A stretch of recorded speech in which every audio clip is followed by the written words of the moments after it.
There's a really good company that I've talked to a couple of times. It's a company called Air Gap Technology or Networks, Air Gap Hmm. Networks, and they're making a really interesting product that's very inexpensive.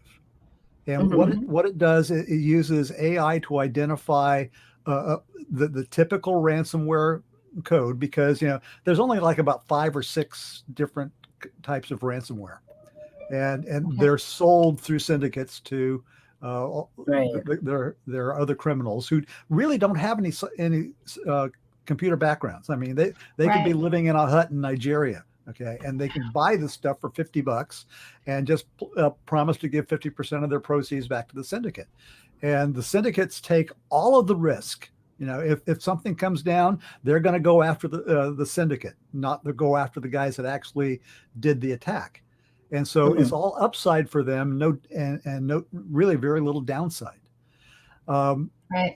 and so they're looking for the easiest places to go. They don't want to put the effort or expense into uh, uh, hacking a major organization that has some understanding of cybersecurity. They're going to go after a colonial pipeline that says, why would anyone want to hack us? They're going to go after the water treatment plant in Florida. This is, why would Hmm. anyone want to hack us? And that's kind of the attitude. Why would anyone? I'm nobody. Why would you want to hack me? Well, because that's your attitude, and you're not locked down. Right. But Hmm. what AirGap does is it reads all these codes, identifies them, and then puts them into a sandbox, and will isolate the device or devices that have been infected. So it Okay. isolates them from the rest of the network, so you can just deal with those devices and continue to do business. Now that's a great tool, Yeah. but AirGap is going after the big guys.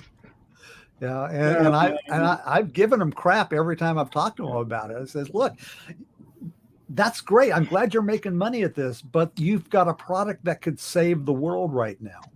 I Hmm. have this thing I'm calling it, it's an ongoing thing, my search for the holy grail in cybersecurity. And yeah. Okay. they might have it.